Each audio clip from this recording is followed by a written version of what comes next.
Hello friends, कैसे हैं आप सब। तो डियर, आज की क्लास में हम लोग झारखंड जीके में एक नया टॉपिक डिस्कस करेंगे। ये टॉपिक है आपका भूख भिक्ख संरचना। तो चलिए हम लोग स्टार्ट करते हैं डियर आज की क्लास। पहला क्वेश्चन देखिए कि झारखंड राज्य की भूख भिक्ख संरचना में सबसे नवीनतम चट्टान निम्न में से कौन है। धारवाड़ क्रम की चट्टानें, विंध्यन क्रम की चट्टानें, गोंडवाना क्रम की चट्टानें और जलोढ़ निक्षेप से बनी चट्टानें। तो आप हम देख सकते हैं हमारा करेक्ट आंसर हो जाएगा आपका जलोढ़ निक्षेप से बनी चट्टानें। देखिए, नदी घाट क्षेत्र में ना आपका जलोढ़ निक्षेप से आपका ये निर्मित संरचना पाई जाती है। और जैसे कि अगर हम बात करें तो राजमहल के जो पूर्वी भाग है सोन घाटी और स्वर्ण रेखा का जो निचली घाटी है ना, यहाँ पे ये पाया जाता है। ठीक है, तो याद रखिएगा कि जलोढ़ निक्षेप से बनी मिट्टी, आंसर डी जो रहेगा ना ये इसका करेक्ट आंसर हो जाएगा। नेक्स्ट क्वेश्चन है, निम्न में से किसे पैतृक चट्टान कहा जाता है। धारवाड़ क्रम की चट्टानें, विंध्यन क्रम की चट्टानें, गोंडवाना क्रम की चट्टानें और राजमहल क्रम की चट्टानें। तो भाई हमारा करेक्ट आंसर हो जाएगा धारवाड़ क्रम की चट्टानें जो है इसे पैतृक चट्टान जो है कहा जाता है। झारखंड का जो 90% भाग पर जो है आपका किस तरीके के चट्टानें पाई जाती है, तो आक्रियन ग्रेनाइट नीस और धारवाड़ की चट्टानें पाई जाती है। ठीक है, इसलिए इस चट्टान को जो है आपका पैतृक चट्टान कहा जाता है। तो हमारा आंसर क्या हो जाएगा, हमारा आंसर ए हो जाएगा, धारवाड़ क्रम की चट्टानें। नेक्स्ट क्वेश्चन है, पैतृक चट्टानें झारखंड के लगभग कितने प्रतिशत भाग पर मौजूद है। अभी जस्ट डिस्कस किए कि 90% भाग पे जो है ये आपका धारवाड़ की चट्टानें यानी हम लोग एक्रिन ग्रेनाइट क्रीज कह सकते हैं, 90% पाया जाता है, इसलिए इसको पैतृक चट्टान भी कहा जाता है। आंसर सी हो जाएगा 90%। नेक्स्ट है, ये परत वाली चट्टानें पूर्वी व पश्चिमी सिंहभूम, सरायकेला, सिमडेगा एवं झारखंड के पूर्वी भाग में हैं। ये चट्टानें आर्थिक दृष्टि से संवैधानिक महत्वपूर्ण है क्योंकि इनमें प्रचुर मात्रा में खनिज मिलते हैं। ये कथन किस प्रकार की चट्टानें के बारे में बोला गया है। राजमहल क्रम की चट्टानें, गोंडवाना क्रम की चट्टानें, धारवाड़ क्रम की चट्टानें और विंध्यन क्रम की चट्टानें। तो भाई हमारा करेक्ट आंसर हो जाएगा आपका आंसर सी, धारवाड़ क्रम की चट्टानें हो जाएगा। ठीक है ना, याद रखिएगा धारवाड़ क्रम की चट्टानें, आंसर सी हो जाएगा। नेक्स्ट क्वेश्चन है, निम्न में से किस प्रकार के चट्टानों में बलुआ पत्थर चूना पत्थर पाया जाता है। तो देखिए, बलुआ पत्थर चूना पत्थर कहाँ पाया जाता है। धारवाड़ क्रम की चट्टानें में, या विंध्यन क्रम की चट्टानें, या गोंडवाना क्रम की चट्टानें, या राजमहल क्रम की चट्टानें। तो हमारा करेक्ट आंसर क्या हो जाएगा, तो याद रखिएगा बलुआ पत्थर जो है या चूना पत्थर पाया जाता है, ये आपका विंध्यन क्रम की चट्टानें में जो है पाया जाता है। और इस प्रकार का चट्टान जो है कहाँ पाया जाता है, तो पता है कहाँ पाया जाता है, गढ़वा जिला के उत्तरी भाग में पाया जाता है, गढ़वा जिला में। नेक्स्ट क्वेश्चन है, विंध्यन क्रम के चट्टानें झारखंड के किस जिले में पाई जाती हैं। पलामू में, गढ़वा में, साहिबगंज में, गोड्डा में। तो अभी हम लोग जस्ट डिस्कस किए। ठीक है, आंसर क्या हो जाएगा आपका, आंसर हो जाएगा गढ़वा हो जाएगा। विंध्यन क्रम की चट्टानें जो है गढ़वा जिला में पाया जाता है। नेक्स्ट क्वेश्चन है, झारखंड में प्रमुख कोयला निक्षेपों का निर्माण किस श्रेणी के चट्टानों से हुआ है। धारवाड़ क्रम की चट्टानें, विंध्यन क्रम की चट्टानें, गोंडवाना क्रम की चट्टानें और राजमहल क्रम की चट्टानें। तो आंसर क्या हो जाएगा, तो याद रखिएगा प्रमुख कोयला निक्षेपों का निर्माण जो है आपको गोंडवाना क्रम की चट्टानों से जो है हुआ है। आंसर क्या हो जाएगा, आंसर सी जो रहेगा करेक्ट आंसर हो जाएगा। नेक्स्ट क्वेश्चन है, देखिए निम्न कथनों पर विचार कीजिए। पहला, गोंडवाना क्रम के चट्टानों का निर्माण दामोदर घाटी के तलछट से हुआ है। दूसरा, गोंडवाना क्रम की चट्टानों में बलुआ पत्थर एवं कोयले की परत पाई जाती है। तीसरा, गोंडवाना क्रम की चट्टानें उत्तरी कोयल घाटी, गिरिडीह एवं राजमहल की पहाड़ियों में मिलती है।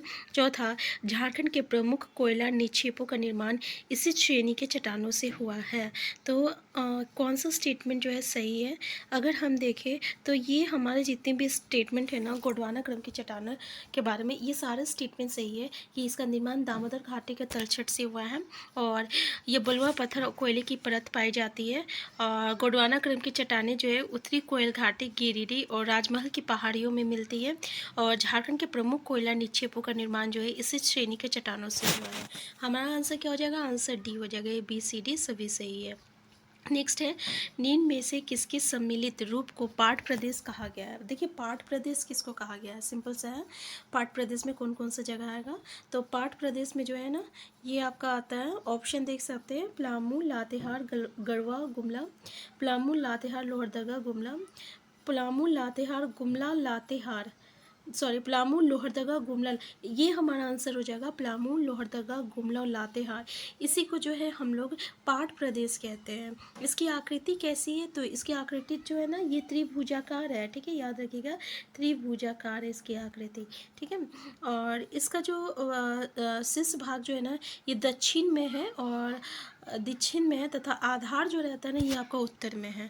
तो हमारा आंसर क्या हो जाएगा, पलामू, लातेहार और गुमला और लोहरदगा में जो है पाट प्रदेश जो है मतलब कि इन जगह पे पाट प्रदेश सम्मिलित है। नेक्स्ट क्वेश्चन है आपका कि निम्न कथनों में कौन सा कथन आपका असत्य है। पहला, पाट क्षेत्र की ऊंचाई 600 मीटर है। दूसरा, लावा के बहने से राजमहल ट्रम्प बना है। तीसरा, साहेबगंज पर उत्तर पूर्वी भाग तथा पाकुड़ का पूर्वी भाग लावा जमाव का परिणाम है और इनमें से कोई नहीं।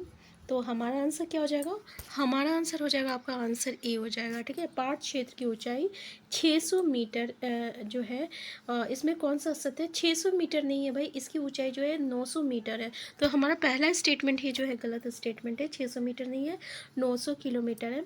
अगर हम लोग फीट में देखें तो पता है कितना हो जाएगा, 3000 फीट हो जाएगा। और बिल्कुल सही है, ये भी आप पॉइंट याद रखिएगा ना कि जो राजमहल ट्रैम्प का निर्माण जो है ना ये लावा के बहने से हुआ है, ठीक है, तो ये पॉइंट को याद रखिएगा। नेक्स्ट क्वेश्चन है कि निम्न में से किस नदी घाटी क्षेत्र में जलोढ़ निक्षेपों से निर्मित संरचना पाई जाती है। गंगा घाटी क्षेत्र, शंख घाटी क्षेत्र, स्वर्णरेखा क्षेत्र और अजय नदी घाटी क्षेत्र है। तो देखिए हमारा आंसर क्या हो जाएगा, इसका आंसर हो जाएगा आपका गंगा घाटी क्षेत्र और स्वर्णरेखा क्षेत्र हो जाएगा। आंसर सी जो रहेगा ना ये आपका करेक्ट आंसर हो जाएगा कि किस नदी घाटी क्षेत्र में जलोढ़ निक्षेप से निर्मित संरचना पाई जाती है, गंगा में और स्वर्णरेखा क्षेत्र में। नेक्स्ट क्वेश्चन है आपका कि झारखंड में निम्न में से किस क्षेत्र में जलोढ़ मृदा पाई जाती है। देखिए साहेबगंज, पश्चिम सिंहभूम और रामगढ़। तो आंसर हो जाएगा आपका साहेबगंज और पश्चिमी सिंहभूम हो जाएगा, ये दोनों जगह जो है जलोढ़ मृदा पाई जाती है। आंसर जो हो जाएगा, आंसर हमारा डी हो जाएगा, ठीक है। नेक्स्ट क्वेश्चन देखिए, झारखंड के धरातलीय स्वरूप को सामान्यतः कितने भागों में बांटा गया है। तो याद रखिएगा ऑप्शन है 4, 5, 6, 8। जैसे इसका करेक्ट आंसर है 4 हो जाएगा। 4 भागों में जो है बांटा गया है। आप देख सकते हैं यहाँ पे ये जो 4 भागों में कौन कौन सा भाग है। पहला है पाट क्षेत्र या पश्चिमी पठार, दूसरा है रांची का पठार, तीसरा हजारीबाग का पठार और चौथा है निचली घाटी एवं मैदानी क्षेत्र। यहाँ हजारीबाग के पठार जो है निचली घाटी एवं मैदानी क्षेत्र, तो ये 4 भाग है। और यहाँ पे जो है हजारीबाग में पठार के 2 भागों में, यानी जो चौथा जो है निचली घाटी, तो ये यहाँ हजारीबाग के पठार को 2 भागों में बांटा गया है। एक ऊपरी हजारीबाग पठार है और एक निचली हजारीबाग पठार है, ठीक है, याद रखिएगा। एक आपका ऊपरी हजारीबाग पठार है और एक निचली हजारीबाग पठार है। नेक्स्ट है पाट क्षेत्र का शाब्दिक अर्थ निम्न में से क्या है। उथला जमीन, समतल जमीन, तसत रेनुमा जमीन और इनमें से कोई नहीं। तो याद रखिएगा आंसर बी हो जाएगा आपका, समतल जमीन हो जाएगा, ठीक है, आंसर बी हो जाएगा, समतल जमीन हो जाएगा। नेक्स्ट क्वेश्चन है आपका कि निम्नलिखित में से कौन झारखंड के धरातलीय स्वरूपों में सबसे ऊंचा भूभाग है। पाट क्षेत्र, रांची पठार, हजारीबाग पठार और निचली नदी घाटी। तो भाई हमारा करेक्ट आंसर हो जाएगा, आपका आंसर ई हो जाएगा, पाट क्षेत्र हो जाएगा, ठीक है। पाट क्षेत्र, इसकी औसत ऊंचाई कितना है पता है ना, 900 मीटर है इसकी औसत ऊंचाई। तो झारखंड के धरातलीय स्वरूप में सबसे ऊंचा, सबसे अधिक जो है ये आपका कौन सा आता है, पाट क्षेत्र आता है। इसकी ऊंचाई जो है 900 मीटर है। अगर हम लोग फीट में देखें तो 3000 फीट है, ठीक है। और इसका विस्तार जो है ना रांची के उत्तर पश्चिम हिस्से से लेकर अगर देखें तो पलामू जिले का आपका दक्षिण हिस्से तक जाता है, ठीक है। तो पाट क्षेत्र का अगर सबसे ऊपरी परत जो होता है वो किससे बना हुआ रहता है, अगर ये पूछ लिया जाए तो याद रखिएगा ये लेटेराइट से बना हुआ रहता है, लेटेराइट, ठीक है, तो ये याद रखिएगा। नेक्स्ट क्वेश्चन है आपका कि झारखंड के निम्न धरातलीय स्वरूप में किसका आकार त्रिभुजाकार है। अभी हम लोग डिस्कस किए थे ना, कौन सा था वो जल्दी कमेंट बॉक्स में बताइए। तो वो आपका पाट क्षेत्र था, इसका आकार क्या था, त्रिभुजाकार था, ठीक है, यही देखे थे ना कि इसका आकार जो है आपका त्रिभुजाकार है। तो आंसर ई जो रहेगा ये हमारा करेक्ट आंसर हो जाएगा, ठीक है। नेक्स्ट क्वेश्चन है, तो हम बता दें डियर, यहाँ पे जो है हम लोग ना टॉपिक वाइज MCQ करते हैं, जहाँ पे हम लोग एक एक टॉपिक को बहुत ही डीपली एक एक चीज़ को करते हैं, जो कि हमारे JPSC या कोई भी झारखंड लेवल का कंपटीशन के लिए हेल्पफुल होगा। क्योंकि अभी हमारे पास एंड ऑफ टाइम है और हम बहुत ही अच्छी तरीके से एक एक टॉपिक का जितना ज़्यादा 200, 300, 400 जितना क्वेश्चन होगा उतना ज़्यादा डिस्कस करेंगे, ठीक है। और प्रैक्टिस से भी जो है हम लोग साथ में करते हैं। तो अगर आप चैनल में नए हैं, चैनल को सब्सक्राइब कर लीजिएगा। नेक्स्ट क्वेश्चन है, पाठ क्षेत्र का ऊपरी भाग दोन तथा निचला भाग तार कहलाता है। तो ये आपको पता है कि पाठ क्षेत्र का जो उत्तरी भाग जो है इसको क्या कहते हैं। इसमें से बोल रहा है कि कौन सा कथन जो है सत्य है। ठीक है, ऊपरी भाग दोन तथा निचला भाग टार कहलाता है। दूसरा, पाठ क्षेत्र की औसत ऊंचाई 720 मीटर है। तीसरा, उत्तरी कोयल संघ, अभी तो ये हम लोग पढ़े हैं भाई, ये तो गलत है क्योंकि 900 मीटर है, तो ये स्टेटमेंट तो पहला ही गलत हो गया। तीसरा बोल रहा है कि उत्तरी कोयल संघ, फुलझर आदि नदियों का उद्गम स्थल पाठ क्षेत्र से है। चौथा है, पाठ क्षेत्र की प्रमुख पहाड़ियाँ सानू एवं साड़ू पहाड़ी है। तो देखिए इसका आंसर क्या हो जाएगा। तो इसका आंसर सी और मतलब कि निम्न में से कौन सा कथन सत्य है बोला है। ये तो स्टेटमेंट गलत है। दूसरा भाग, पहला क्वेश्चन देख लीजिए कि पाठ क्षेत्र का जो ऊपरी भाग होता है ना उसको हम लोग टाड़ कहते हैं, जो निचला भाग रहता है ना उसको हम लोग दोन कहते हैं। दोनों गलत है ये।